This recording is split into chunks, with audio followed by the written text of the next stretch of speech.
السلام علیکم ناظرین. مریم نواز شریف صاحبہ ایک جگہ گئیں آج اسکول کے اندر, ادھر کیا ہوا اور ٹیچر کا اور بچوں کا کیا رد عمل تھا اس کے اوپر بات کریں گے.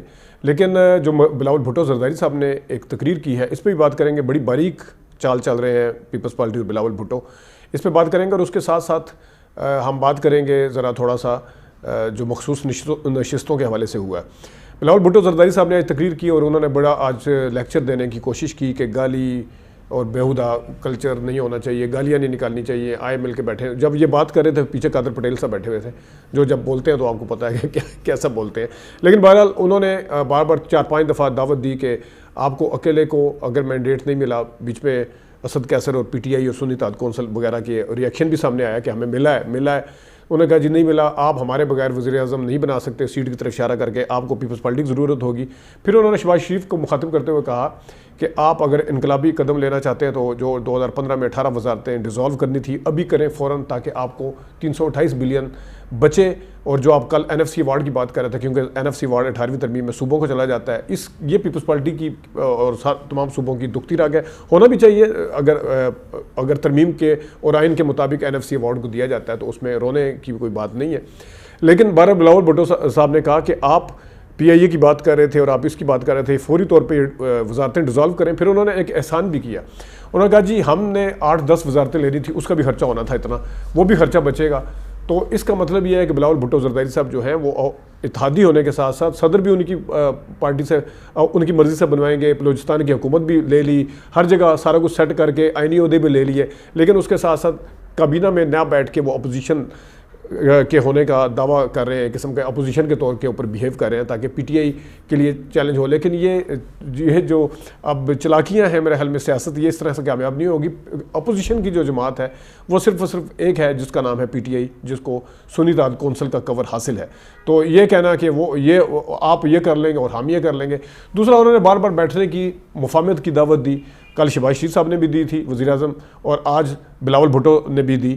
تو بیٹھنے کی دعوت دی جا رہی ہے, لیکن ابھی تک کوئی ایسا ایک کام بتائیں پی ٹی آئی کے حوالے سے جو کہیں پہ کوئی اشارہ دیا گیا ہو, کہیں پہ کوئی رزلٹ جو اتنی دھاندلی ہوئی تھی ریگنگ, کوئی رزلٹ ریورس ہوا ہو, رزلٹ روکے گئے, بعد میں آرڈر بھی روکے گئے, نوٹیفیکیشن بھی روکے گئے, لیکن ایک جگہ سے بھی پی ٹی آئی ابھی تک کامیاب نہیں ہوئی ہے. اور سب کو پتہ ہے, ہر کسی کو پتہ ہے کہ دھاندلی ہوئی ہے, فارم 45 بھی ان کے پاس موجود ہے, لیکن کسی طرف سے کوئی اس طرح کی سنوائی نہیں ہوئی. لیکن ان سے توقع کی جا رہی ہے کہ آپ آئیں اور آ کے مل کے بیٹھیں. صرف یہی نہیں کہ باہر دھاندلی ہوئی, جو فارم 45 کے مطابق فیصلے نہیں ہوئے, آج تو مخصوص نشستوں کے حوالے سے جو فیصلہ سنایا ہے الیکشن کمیشن نے وہ بہت ہی عجیب سا فیصلہ ہے. ان کا کسی طرف سے میں نے جس طرح اگین کہتا ہوں کہ ان کو فیصلہ قانون کے مطابق کرنا تھا تو مخصوص نشستیں باہر ان کو ملنی چاہیے تھیں. الیکشن کمیشن نے اس قسم کے فیصلے کیے ہوئے ہیں جہاں پہ 4-4 5-5 پولنگ اسٹیشن کے رزلٹ مانگے گئے تھے نون لیگ کی طرف سے, پورے حلقے کا الیکشن جو ہے وہ دوبارہ کروا دیا گیا تھا.